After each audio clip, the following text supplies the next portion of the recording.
আহিছে এক দুখবৰ কিছু সময়ৰ পূৰ্বে এগৰাকী বুথ সভাপতিয়ে বিজেপিৰ এগৰাকী বুথ সভাপতি আমাৰ মাজৰ পৰা নাইকিয়া হৈ গৈছে আৰু তেখেতৰ এক ঘটনাত তেখেতৰ মৃত্যু হৈছে কিন্তু ঘটনাৰ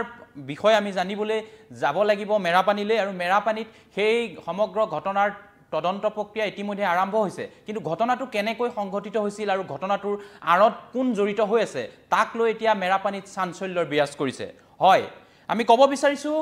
মেৰাপানীত এগৰাকী বুথ সভাপতিক পানে মৰাৰ চেষ্টা কৰিছিল যোৱা শনিবাৰে নিশা আৰু তাৰ পিছতে অঞ্চলজুৰি তীব্ৰ চাঞ্চল্য হৈছিল আৰু বুথ সভাপতি বলিন চেতিয়া ক্ষমা কৰিব বলিন তামুলিক ডিঙিত গামোচা বান্ধি এটা পুখুৰীৰ কাষত পেলাই থোৱা হৈছিল কোনে পেলাই থৈ গৈছিল বলিন তামুলিক তাক লৈ অঞ্চলত তীব্ৰ চাঞ্চল্যৰ সৃষ্টি হৈছিল আৰু বলিন তামুলিক মুমূৰ্ষ অৱস্থাত সেই পুখুৰীটোৰ কাষৰ পৰা উদ্ধাৰ কৰিছিল স্থানীয় ৰাইজে আৰু চিকিৎসালয়লৈ প্ৰেৰণ কৰিছিল আপোনালোকে গম পায় ইতিমধ্যে ৰাজ্যত পঞ্চায়ত নিৰ্বাচনৰ গৰম বতাহ বলিছে ৰাজ্যৰ চৌদিশে বিভিন্ন প্ৰান্তত পঞ্চায়ত নিৰ্বাচনক লৈ নিৰ্বাচনী প্ৰচাৰ আৰম্ভ হৈছে মনোনয়ন পত্ৰ দাখিল প্ৰক্ৰিয়া আৰম্ভ হৈছে বিভিন্ন ৰাজনৈতিক দলৰ মাজত সংঘাত হোৱা আমি দেখিবলৈ পাইছো কিন্তু তাৰ মাজতে মেৰাপানীত এই চাঞ্চল্যকৰ ঘটনাটো সংঘটিত হৈছে যিগৰাকী বুথ সভাপতিক আক্ৰমণ কৰা হৈছিল প্ৰাণনাশৰ চেষ্টা কৰা হৈছিল কিছু সময়ৰ পূৰ্বে সেই গৰাকী বুথ সভাপতি বলিন তামুলিৰ চিকিৎসালয়ত তেখেতৰ মৃত্যু হয় যি মৃত্যু হোৱাৰ পিছতে সমগ্ৰ অঞ্চলজুৰি তীব্ৰ চাঞ্চল্যৰ বিৰাজ কৰিছে আৰু সমগ্ৰ ঘটনা কেনেদৰে এই ঘটনা সংঘটিত হ'বলৈ পালে নিৰ্বাচনৰ মাছ এক ধামখুমীয়াৰ মাজত ৰাজ্যত যিদৰে নিৰ্বাচনী প্ৰক্ৰিয়া আৰম্ভ হৈছে সকলো ৰাজনৈতিক দলে নিৰ্বাচন প্ৰক্ৰিয়া আৰম্ভ কৰিছে নিজৰ ৰণকৌশল তৈয়াৰ কৰিছে নিৰ্বাচনত কেনেদৰে তেওঁলোকে বিজয় সাব্যস্ত কৰে আৰু ৰণকৌশল তৈয়াৰ কৰি আগবঢ়া দেখিবলৈ পোৱা গৈছে তাৰ মাজতে কেইবাটাও ৰাজ্যখনৰ বিভিন্ন প্ৰান্তত বিক্ষিপ্ত ঘটনা সংঘটিত হৈছে কিন্তু এই ঘটনাটোৱে ৰাজ্যৰ ৰাজনৈতিক ক্ষেত্ৰখনত বা ৰাজনীতিৰ দলীয় নেতাসকলৰ মাজত চাঞ্চল্যৰ সৃষ্টি কৰিছে যে কিদৰে এগৰাকী বিজেপিৰ বুথ সভাপতিক নিশংসভাৱে হত্যা কৰিব পাৰে তাকো তেখেতক ডিঙিত গামোচা বান্ধি পুখুৰীৰ কাষত মুমূৰ্ষ অৱস্থাত পেলাই থৈ গৈছে এই ঘটনাৰ সৈতে কোন জড়িত গতিকে সমগ্ৰ ঘটনাটোৱে এক চাঞ্চল্যৰ বিৰাজ কৰিছে আৰু এই সন্দৰ্ভত আৰক্ষীৰ কিছু ভাষ্য আছে আৰক্ষীয়ে তদন্ত প্ৰক্ৰিয়া কেনেদৰে আৰম্ভ কৰিছে সমগ্ৰ ঘটনাৰ বিষয়ে আমাৰ হাতত আৰক্ষীৰ কিছু মন্তব্য আছে আমি আপোনালোকক সেই আৰক্ষীৰ মন্তব্য কিছু অংশ শুনাই ল'ব বিচাৰিছো আমি গোটেই ঘটনাটো একচুৱেলি খুব ভাইভাৱে সূক্ষ্মভাৱে তদন্ত কৰি একচুৱেলি ঘটনাটো কি হ'ল সেইটো উলিয়াবলৈ আমি চেষ্টা কৰিছোঁ যোৱাকালি যিখিনি তদন্ত আমাৰ আগবাঢ়িছে তাৰ উপৰিও আজিও এটা চলি আছে প্ৰায় 20জনতকৈ বেছি মানুহক সোধপোছ কৰা হৈছে এতিয়ালৈকে আৰু 2জন সন্দেহজনক ব্যক্তিক এতিয়ালৈকে আমি আটক কৰিছোঁ এতিয়ালৈকে এৰেষ্ট কৰা নাই তেওঁলোকৰ ষ্টেটমেণ্টবিলাক আমি ৰেকৰ্ড কৰি কেনেধৰণে কৰিব পৰা যায় সেইটো চাইছোঁ আমাৰ যিকোনো ধৰণৰ মানে আমাৰ যিমানবিলাক তদন্তৰ প্ৰচেছ আছে ইনভেষ্টিগেশ্যনৰ যিবিলাক প্ৰচেছ সেই গোটেইবিলাক আমি কৰি পেলাই কেনেদৰে মানে কিমান সোনকালে এই যিটো ঘটনা হৈ গ'ল সেইটো আমি ছল্ভ কৰিব পাৰোঁ তদন্তটো আমি কিমান ক্ষিপ্ৰভাৱে আগবঢ়াব পাৰোঁ আমি সেইটোৱে চেষ্টা কৰিছোঁ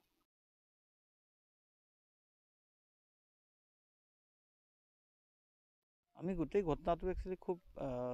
ভাইভাৱে সূক্ষ্মভাৱে তদন্ত কৰি একচুৱেলি ঘটনাটো কি হ'ল সেইটো উলিয়াবলৈ আমি চেষ্টা কৰিছোঁ যোৱাকালি যিখিনি তদন্ত আমাৰ আগবাঢ়িছে তাৰ উপৰিও আজিও এটা চলি আছে প্ৰায় 20জনতকৈ বেছি মানুহক সোধপোছ কৰা হৈছে এতিয়ালৈকে আৰু 2জন সন্দেহজনক ব্যক্তিক এতিয়ালৈকে আমি আটক কৰিছোঁ এতিয়ালৈকে এৰেষ্ট কৰা নাই তেওঁলোকৰ ষ্টেটমেণ্টবিলাক আমি ৰেকৰ্ড কৰি কেনেধৰণে কৰিব পৰা যায় সেইটো চাইছোঁ আমাৰ যিকোনো ধৰণৰ মানে আমাৰ যিমানবিলাক তদন্তৰ প্ৰচেছ আছে ইনভেষ্টিগেশ্যনৰ যিবিলাক প্ৰচেছ সেই গোটেইবিলাক আমি কৰি পেলাই কেনেদৰে মানে কিমান সোনকালে এই যিটো ঘটনা হৈ গ'ল সেইটো আমি ছল্ভ কৰিব পাৰোঁ তদন্তটো আমি কিমান ক্ষিপ্ৰভাৱে আগবঢ়াব পাৰোঁ আমি সেইটো আপোনালোকে শুনিলে আৰক্ষীগৰাকীৰ তদন্তকাৰী আৰক্ষী বিষয়াগৰাকীৰ ভাষ্য কেনেদৰে এই ঘটনা সংঘটিত হৈছিল ঘটনাৰ সন্দৰ্ভত এতিয়াও তদন্ত অব্যাহত ৰাখিছে কিন্তু তদন্তৰ পিছত পোহৰলৈ আহিব কোনে আৰু কিয় এইগৰাকী বিজেপিৰ বুথ সভাপতি বলিন তামুলীক প্ৰাণনাশৰ চেষ্টা কৰিলে, কোনে তেওঁক আক্ৰমণাত্মক ঘটনা সংঘটিত কৰিলে, তাৰ তদন্ত প্ৰক্ৰিয়া আৰক্ষীৰ তদন্ত প্ৰক্ৰিয়া সম্পূৰ্ণ হোৱাৰ পিছত পোহৰলৈ আহিব। কিন্তু ইতিমধ্যে আৰক্ষীগৰাকীয়ে ভাষ্যত উল্লেখ কৰিছে যে 20 গৰাকীকৈ লোকক ঘটনাটোৰ সন্দৰ্ভত সোধপোছ অব্যাহত ৰাখিছে। স্নিফাৰ ডগৰ সহায়তো তদন্ত প্ৰক্ৰিয়া আৰম্ভ কৰিছে যে কোনে আৰু কি কাৰণে এই নিৰ্বাচনৰ পঞ্চায়ত নিৰ্বাচনত অৱতীৰ্ণ হোৱাৰ সময়ত বা পঞ্চায়ত নিৰ্বাচনৰ ৰাজ্যত নিৰ্বাচনী প্ৰচাৰ চলিব কেইদিনমানৰ পিছত এতিয়া মনোনয়ন পত্ৰ দাখিল প্ৰক্ৰিয়া আৰম্ভ হৈ আছে। তাৰ মাজতে যদি এনেধৰণৰ হিংসাত্মক ঘটনা সংঘটিত হয়, এটা ৰাজনৈতিক দলৰ এগৰাকী নেতাক যদি হত্যা কৰা বা প্ৰাণনাশৰ চেষ্টা কৰা হয়, সেই ঘটনাই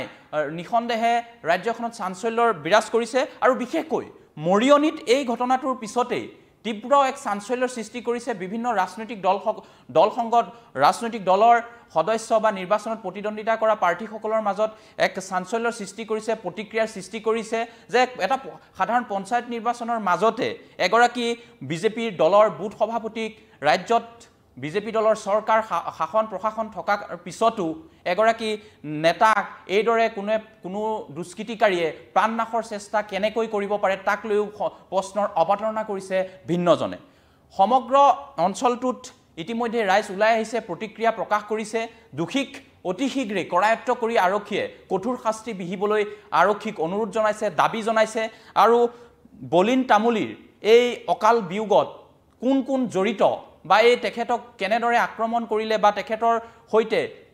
কোনে কি অভিসন্ধি লৈ এই নিৰ্বাচনৰ প্ৰাকখনত দলৰ এগৰাকী বুথ সভাপতি, তেখেত মৰিয়নি দৈয়াং পঞ্চায়তৰ 186 নং বুথৰ বিজেপিৰ দলটোৰ সভাপতি আছিল আৰু তেখেতকেই মুমূৰ্ষ অৱস্থাত ডিঙিত গামোচা লৈ বান্ধি পুখুৰীৰ কাষত পেলাই থোৱা হৈছিল। গতিকে চাওক, ৰাজ্যত এতিয়া নিৰ্বাচনী প্ৰচাৰৰ মাজতেই এনেধৰণৰ হিংসাত্মক ঘটনাই ৰাজ্যৰ মাজত নিঃসন্দেহে প্ৰশ্নৰ অৱতাৰণা কৰিছে। সকলোৱে বিচাৰিছে পঞ্চায়ত নিৰ্বাচন শান্তি আৰু সুকলমে অনুষ্ঠিত হৈ যাওক। তাৰ মাজতে এনেধৰণৰ ঘটনাই সংঘটিত হ'লে ৰাইজৰ মাজত নিশ্চিতভাৱে প্ৰতিক্ৰিয়াৰ সৃষ্টি হ'ব। গতিকে এই সমগ্ৰ তদন্ত প্ৰক্ৰিয়া আৰক্ষীয়ে সুচাৰুৰূপে তদন্ত কৰিব লাগিব আৰু দোষীক কৰায়ত্ব কৰি উচিত কঠোৰৰ পৰা কঠোৰতম শাস্তি বিহিবলৈ বিভিন্ন মহলে দাবী জনাইছে। ধন্যবাদ। আজিৰ বাতৰি ইমানেই আছিল। পোনপটীয়া সম্প্ৰচাৰত আমি দিলোঁ বিহুৰ মাজতেই এইগৰাকী নেতা আমাৰ মাজৰ পৰা হেৰাই গৈছে কিছু সময়ৰ পূৰ্বে। শনিবাৰে তেখেতক প্ৰাণনাশৰ চেষ্টা কৰিছিল কোনো অজ্ঞাত দুৰ্বৃত্তই আৰু এই দুৰ্বৃত্তক কৰায়ত্ব কৰিবলৈ ভিন্নজনে দাবী উত্থাপন কৰিছে। আজি পোনপটীয়া সম্প্ৰচাৰৰ পৰা বিদায় লৈছোঁ।